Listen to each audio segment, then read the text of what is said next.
Good morning બાળ મિત્રો, કેમ છો? મજામાં ને? આજે આપણે ધોરણ 3 વિષય આસપાસ અને આપણે આજે નવો પાઠ ભણીશું. પાઠ છે 23 સુંદર કપડાં.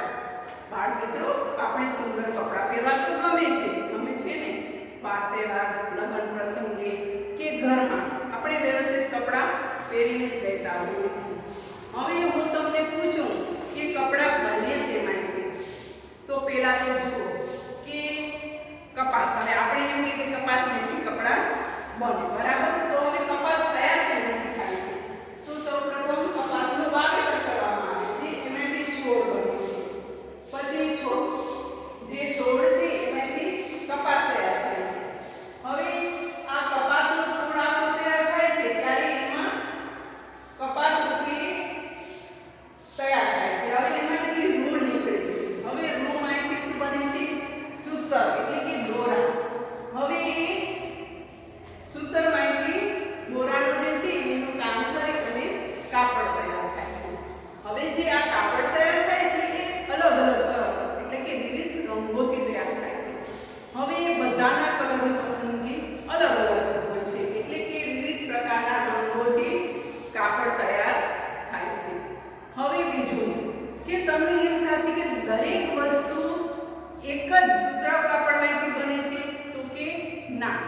હવે ઘણીવાર આપણે જોતા હોઈએ છીએ કે અમુક ઋતુઓ પ્રમાણે આપણે કપડાં પહેરતા હોઈએ છીએ. હવે ગરમી છે તો એમાં આપણે સુતરાઉ કપડાં પહેરીએ, એટલે કે આપણી ગરમી ઓછી થાય અને આપણી ગરમી સામે રક્ષણ મળે, એટલે કે એ ઠંડક હોય. હવે બીજા તો કે નાયલોન. હવે એ કાપડમાં થોડીક આપણે ગરમી થતી હોય છે અને આપણા શરીરને અનુકૂળ રહેતા નથી. હવે ત્રીજું છે ઊન. હવે ઊન છે આપણે ક્યારે પહેરીએ ઊનનું કાપડ? તો કે શિયાળામાં. હવે એમાં સ્વેટર હોય, ટોપો હોય, શાલ હોય, એવું બધું અલગ અલગ કાપડ બને છે. હવે આ કાપડ તો બને છે, પણ એમાંથી કઈ કઈ વસ્તુઓ આપણે બનાવીએ છીએ એ આજે આપણે જોવાનું છે. તો આ માહિતી તો આપણે મેળવી કે કપાસ એનામાંથી રૂ થાય છે, રૂમાંથી કાપડ બને છે, સૂતર બને છે, સૂતરમાંથી કાપડ બને છે. તો ચાલો આજે આપણે જોઈએ સુંદર કપડાં. હવે તમને પણ સુંદર કપડાં નવા પહેરવા ગમે છે ને? તમે સ્કૂલે આવો ત્યારે યુનિફોર્મમાં કેવા સરસ લાગો છો, એટલે સ્કૂલમાં આવીએ ત્યારે પણ આપણે યુનિફોર્મમાં જ આવવાનું. હવે આપણે એ કીધું છે કે તમે પહેલા ચિત્ર જુઓ. ચિત્રમાં શું દેખાય છે? છોકરી શું છે? સૂતી છે. હવે એને ચાદર ઓઢી છે, ચાદરમાં ડિઝાઇન છે. નાની છોકરી સાજીદા. હવે જે આ છોકરી છે એનું નામ છે સાજીદા. તેને એક બહેન તેનાથી મોટી બહેનને સુંદર ઓઢણી આપી. હવે આપણે પણ અમુક આપણા મોટા નાના ભાઈ બહેન હોય તો આપણે એકબીજાને વસ્તુ આપતા હોય છે. હવે આપણા કુટુંબ પરિવારમાં આપણા મોસી હોય, ફઈ હોય, મામા હોય, એ પણ વિવિધ વસ્તુઓ અલગ અલગ જગ્યાએ રહેતા હોય તો ત્યાંની જે પસંદગીની જે કાપડ હોય એ આપણા માટે લઈ આવતા હોય છે અને આપણે ગમે છે. ઓઢણીમાં સુંદર ભરતકામ અને આભલા લગાવેલા હતા. આજે તમે નીચે ચાદર જુઓ છો, ઓઢણી જુઓ છો, એનામાં જે વચ્ચે ગોળ છે ત્યાં આભલું છે, એટલે કે ભરતકામ અને આભલા લગાવેલા હતા. સાંજનું જમવાનું પતાવ્યા પછી સાજીદાએ આ ઓઢણી પહેરવાની કોશિશ કરી. હવે આપણે પણ ઘણીવાર અમુક સરસ મજાની કોઈ પણ આપણું પહેરવાનું કાપડ હોય તો આપણે મન થઈ શકતું હોય છે. આપણે પ્રસંગની પણ રાહ જોતા નથી અને આપણે એને દરરોજના ઉપયોગમાં લઈએ છીએ. ઓઢણી સાથે રમત રમતા તે થાકી ગઈ, એટલે કે નવી વસ્તુ હાથમાં આવે એટલે આપણે બહુ ગમે, સતત આપણે એની સાથે રાખતા હોઈએ છીએ. પછી એ થાકી ગઈ એટલે રાખી દીધી. ઓઢણી પહેરીને સૂઈ ગઈ. તે ઊંઘમાં પણ ઓઢણી વિશે વિચારતી હતી. હવે જુઓ બાળ મિત્રો, આપણે દિવસ દરમિયાન જે સતત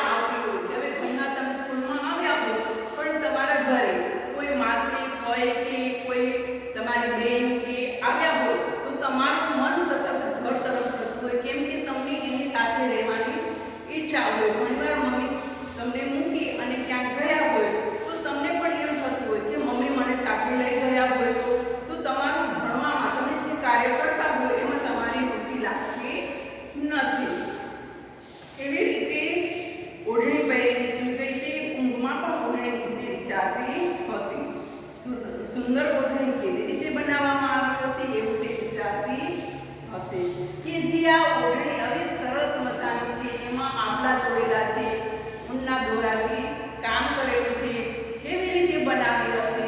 હવે આવી જ રીતે આપણે પણ અમુક પ્રશ્નો થતા હોય છે, પણ બાળ મિત્રો જે આપણે પ્રશ્નો થાય એ તમને તમારા ટીચર, મમ્મી કે બેનને પૂછી અને કેવી રીતે બને એની માહિતી તમારે લઈ લેવી જોઈએ, જેથી કરીને તમે મોટા થાઓ ત્યારે તમને ખ્યાલ હોય કે આ વસ્તુ આવી રીતે બને અને આમાંથી બને અને એની કેટલી પ્રક્રિયામાંથી એ વસ્તુ તૈયાર થાય છે. તો આજે આપણે આ સુંદર કપડાં એ પાઠમાં એ જાણવાનું છે કે કાપડ છે એના કેટલા પ્રકાર છે, કેવી રીતે તૈયાર થાય છે અને કેટલા રંગો હોય છે અને એમાંથી શું બને છે. હવે નીચે જો તમને પ્રશ્ન કીધું છે કે સાજેદાની ઓઢણી કેવી રીતે બનાવાઈ હશે.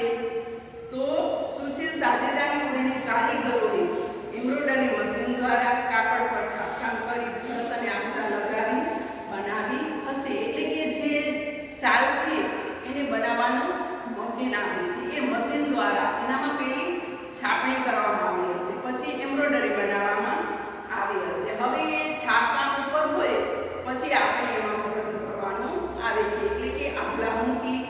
હવે આપણે આજુબાજુ ઘણા લોકો આવું કાર્ય કરતા હોય છે. આપણા મમ્મી, આપણા દાદી એમણે પણ પેલા આવું કામ જાતે કરેલું હોય છે, એટલે એમને પણ આવતું હોય છે. હવે આપણા ઘરના દિવાલ ઉપર કે આપણે જે ચાકડો કરીએ છીએ એ બનાવતા હોય છે, ઉસિકાના કવર, થેલી. આવા પહેલાના સમયમાં માણસો પાસે સમય નહોતો, છતાં પણ એ લોકોને આવું કાર્ય ગમતું, એટલે ઘર બેઠા એ પોતાની વિવિધ વસ્તુઓ બનાવતા. ઓઢણી અથવા સીવ્યા વગરનું કાપડ લો, તેને અલગ અલગ રીતે પહેરો. તમે તેને કેટલી રીતે પહેરી શક્યા. તો કે આપણે ઓઢણી અથવા સીવ્યા વગરનું કાપડ લઈએ તો આપણે એને ઘણી બધી રીતે ઉપયોગમાં લઈ શકીએ છીએ. એક તો આપણે કાપડ હોય છે એને ટેબલ ક્લોથ તરીકે, બીજું છે આપણે ઓઢવા તરીકે, પછી એમાંથી ઘણી બધી બીજી વસ્તુઓ પણ આપણે બનાવી શકીએ. મેં તમને કીધું કે આપણે ચાકડો છે, બેગ છે, એવી રીતે આપણે ઘણી બધી વસ્તુઓ બનાવી શકીએ છીએ. હવે પાછળ જોઈએ, શું કોઈએ તેને લુંગીની જેમ પહેરવા અથવા પાટલી બાંધવા ઉપયોગમાં લીધી? બીજી કઈ રીતે તેને પહેરી શકાય? તો કે હા, હવે જો એમ જ કાપડ હોય તો એને લોકો લુંગી તરીકે પહેરી શકે છે.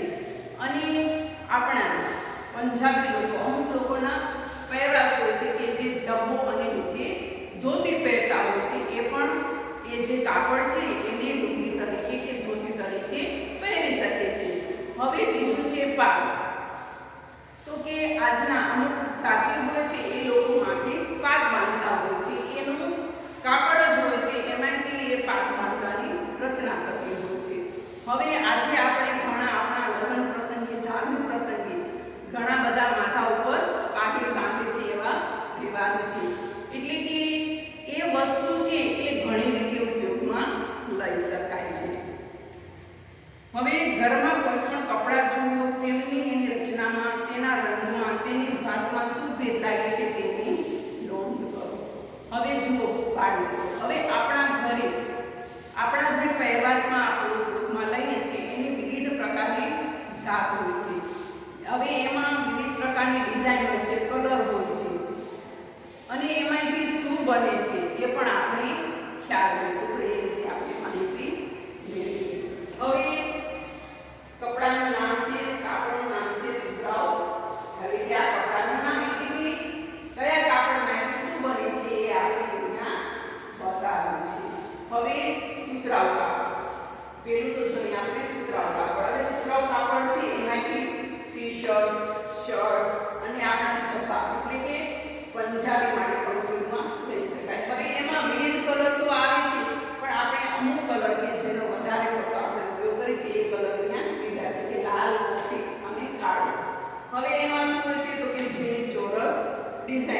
કાં તો પ્લેન એવી રીતે ડિઝાઇન હોય છે. બીજા કોઈ ફૂલ કે કોઈ જાતની ભાત હોતી નથી. હવે રેશમ કાપડ તો કે એના પંજાબી હોય છે, પછી દુપટ્ટા અને ધાબળા એટલે કે જે આપણે સુવાળું લાગે છે, આપણે કહીએ છીએ કે કેવું સરસ મજાનું છે એ રેશમ કાપડમાંથી બને છે. હવે એમના વિવિધ રંગો હોય છે. તમને આ ચાર પાટા જે રંગો જોઈએ વિવિધ રંગો હોય છે. હવે એમાં ઝીણી જાડી અને મોટી ભાતની ડિઝાઇનો મૂકવામાં આવતી હોય છે. પછી છે ઊની કાપડ. હવે ઊનમાંથી આપણે જોયું ગયા કે એક સ્વેટર, ટોપા અને શાલ બનાવવામાં આવે છે. પછી એમાં સફેદ, લાલ અને લીલો. હવે એમાં વિવિધ ભાગ અને ડિઝાઇન હોય છે. હવે ઘણીવાર આપણે ડિઝાઇન જોતા જ આપણે મજા આવી જાય કે કેવી સરસ મજાની એમાં ડિઝાઇન મૂકેલી હોય છે, કુદરતી હોય છે. પછી બે ત્રણ કલરના મિક્સ કરેલા કલર પણ એમાં મૂકવામાં આવેલા હોય છે. હવે ઘણા બધા ફૂલો કે એની પણ ડિઝાઇન હોય છે. પ્રાણીઓની ભાત પણ અંદર મૂકેલી હોય છે. મોરના પીછા પણ અંદર મૂકેલા હોય છે. હવે પછી છે જીન્સ. તો હવે જીન્સી એમાંથી શું એક તો પેન્ટ અને જીન્સ પેન્ટ એ બનાવવામાં આવે છે. હવે આપણે આજકાલ તો જીન્સનો બહુ જ વપરાશ થઈ ગયો છે. હવે એમાં વાદળી, કાળો અને બ્લુ, પછી એવા ઘણા બધા કલર હોય છે. ભાત કે ડિઝાઇન વગર એમાં ભાત કે કોઈ ડિઝાઇન હોતી નથી, એ પ્લેન જ હોય છે. તો બાળ મિત્રો તમારા જે પાઠ્યપુસ્તકની અંદર કે કપડાનું નામ, કપડાની રચના, રંગ અને ડિઝાઇન, ભાત કે ડિઝાઇન આ રીતનું પુસ્તક આપેલું છે. એમાં તમારે આ રીતની માહિતી ભરી દેવાની છે. ચાલો આગળ જોઈએ. જાડું કાપડ અથવા કોથળું સાવધાનીપૂર્વક જુઓ. શું તમે એની લંબાઈ અને પહોળાઈમાં દોરાઓ જોઈ શકો છો? તો કે હા. હવે આપણે કાંઈ પણ વસ્તુ જોઈએ અને એનું આપણે નિરીક્ષણ કરીએ તો એના ઊભા અને આડા જે લાઈન હોય છે એનો આપણે એમાં દેખાય છે અને ખાસ પણ થાય છે. હવે ઘણું બધું પાતળું કાપડ હોય છે તો આપણે ઊંચું કરીએ, કોથળા છે એને આપણે ઊંચા કરીએ તો ઊભા અને આડા એ બે રીતે આપણે લાઈન દેખાય છે. જ્યારે કાપડને તમે નજીકથી જોશો ત્યારે તેના રેસાના દાણાવાળા સરખા જોવા મળશે. એટલે કે ઊભો ભાગ જાડો અને આડો ભાગ પાતળો એવી રીતે નહીં હોય. સરખા ઊભા જે પટ્ટા હશે એ પણ સરખા અને આડો ભાગ હશે એ પણ સરખો હશે. તો તમે તમારા ઘરે વિવિધ પ્રકારના કાપડ હોય એમાં તમે નિરીક્ષણ કરશો તો તમને ખ્યાલ આવશે કે આ રીતનું આપણે દેખાય છે. હવે આપણે બાળ મિત્રો આ કાપડની વાત કરીએ કે કાપડમાં કેવી રીતે ડિઝાઇનો હોય છે, રંગો હોય છે. હવે આમાં વિવિધ રંગની બધી વસ્તુઓ બનતી હોય છે. શર્ટ છે, પંજાબી છે, ફ્રોક છે. હવે આપણે જોઈએ કે આપણે કાપડનું તો જોયું, હવે આપણે કાગળની બનાવટ કે જે આ કાપડ તૈયાર થાય છે એ કાગળની બનાવટમાં આપણે જોવાનું છે. આપણે એક રચના કરવાની છે. આપણે જોવાનું છે કાગળમાંથી તૈયાર કરેલું કાપડ પણ આ રીતનું જ બનતું હશે. હવે જો કાગળનું વણાટ, બાળ મિત્રો તમે આને ખ્યાલ રાખજો, તમારે પણ આ રીતે એક તૈયાર કરવાનું છે. બે અલગ અલગ રંગના કાગળો, એક કાગળ ઉપર ઊભી એટલે કે આ રીતે ઊભી લાઈન,